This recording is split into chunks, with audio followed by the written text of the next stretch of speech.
During my review of the Redmi Note 11 Pro Plus, I concluded that this phone is recommendable. Like if you're looking for a mid-range phone that can do all, and maybe with a budget around 20,000 pesos, this should be on your list. Usually with Redmi, Xiaomi, or Poco phones, I would say that this is the best phone to get at this price point. But now that Xiaomi, as a collective brand, has started to feel the effects of expensive chips and whatnot due to the pandemic, the company's phones today have become a little bit expensive. And like I mentioned earlier, there's now a list before I recommend getting this phone. And for the Redmi Note 11 Pro Plus, it's now joined by Realme 9 Pro Plus, Samsung Galaxy A53 5G, the Galaxy A30 III, and the Reno 7Z 5G. All of them are priced so close to each other that picking the best one between them would be tricky and confusing. But in this video, I'm going to tell you why the Redmi Note 11 Pro Plus is worth buying. But before we get started, here's a short message from today's sponsor. CDKeyOffer specializes in delivering cheap and legitimate software and game codes. If you ever need a Windows 10 Pro or a Microsoft Office key, you can buy one at a very cheap price. To do so, just visit CDKeyOffer.com. Search for Windows 10 and choose a suitable copy for you, but in my case, I always go for a professional copy. Before making a payment, make sure to type in the RC20 code for an exclusive 30% off discount. After that, you can choose your preferred payment method. You will receive the code via an email that redirects you to the website of CDKeyOffer, and from there you can get your Windows 10 key. Since my Windows 10 copy is already activated, I just can simply change my product key to the new one that I just bought. If you need a Microsoft Office key, the steps are pretty much the same. Just make sure to type in the RC20 code for an exclusive 30% off discount. CDKeyOffer provides permanently valid keys with 30 days of return and exchange period. You can check out more deals in the video description below. First and foremost, despite being as expensive as other brands, the Redmi phone remains the most feature-packed of them all. I mean, it has the fastest charging rate at an incredible 120 watts. This lets you go from 0 to 100% in just 15 minutes, and even less if you still have a bit of charge left. The second fastest is the Realme 9 Pro Plus, which is at 60 watts. Fairly speaking, 60 watts is not a slow charger. It's still fast, but when you can go twice as fast, why not? Why not take the opportunity to go faster, right? Another worth noting is the screen size. The Redmi device has the largest screen at 6.67 inches. The second largest is the Samsung Galaxy A53 5G at 6.5 inches, while the rest settle for 6.43 inch.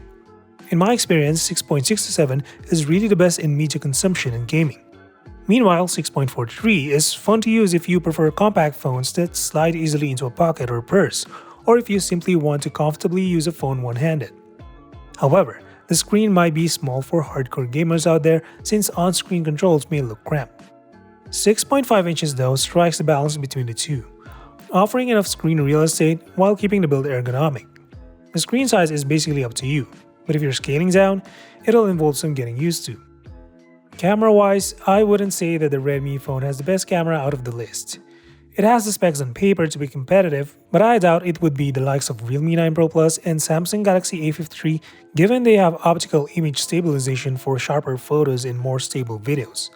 But one thing that Redmi offers is the 108 megapixel sensor that lets you zoom in or crop in without drastically degrading the quality of photos. I've really come to appreciate massive camera sensors as they can easily double as telephoto sensors. And if you want to see more camera samples from the Redmi device, feel free to check my review later. But if you're looking for performance, only the Redmi and Realme devices are tied in this category. Both are running Dimensity 920, which is still slower than the Snapdragon 778G, but faster than Samsung's Exynos 1280. Based on my experience, however, the general performance of the Dimensity and Snapdragon chips is nearly indistinguishable. You'll mostly likely see the difference once you start playing graphic-intensive games like Genshin Impact. But if you're the type of user who doesn't play a lot of games, the Dimensity 920 is more than enough to last you a few years, or until the end of the life of the Note 11 Pro Plus. Now, I'm not here to trash the other brands, simply because each phone has its own advantages over this Redmi device. In the case of Samsung, they still have one of the best looking screens regardless of the refresh rate. Samsung's selling point has always been the screen quality of their devices. Additionally, only Samsung offers official IP67 water and dust resistance here. On the flip end, the Reno 7Z looks simply gorgeous. If it's all about making a fashion statement, you just can't go wrong with Oppo devices. As for Realme, to me, nothing beats real low-light camera modes. But for the Redmi Note 11 Pro Plus, even though it's more expensive than ever, I still think it's worth buying. However, this is for the buyers who are comparing the latest phones today, meaning you can easily find this phone in stores and just choose which you think is the best phone for you. It's a different story once you factor in last year's devices. And with the price increase of devices today, this has been the running theme this year. To give you an idea, the Poco F3 is still far superior in terms of overall value. There's also the Xiaomi 11 Lite 5G and E, which features the Snapdragon 778G chipset, all while remaining cheaper than the Note 11 Pro Plus. At this point, we now have more options than ever before. You can choose to go with the latest phones today and still not get disappointed with what you're getting, or save a little by getting last year's phones that offer better long-term value. But that's now up to you.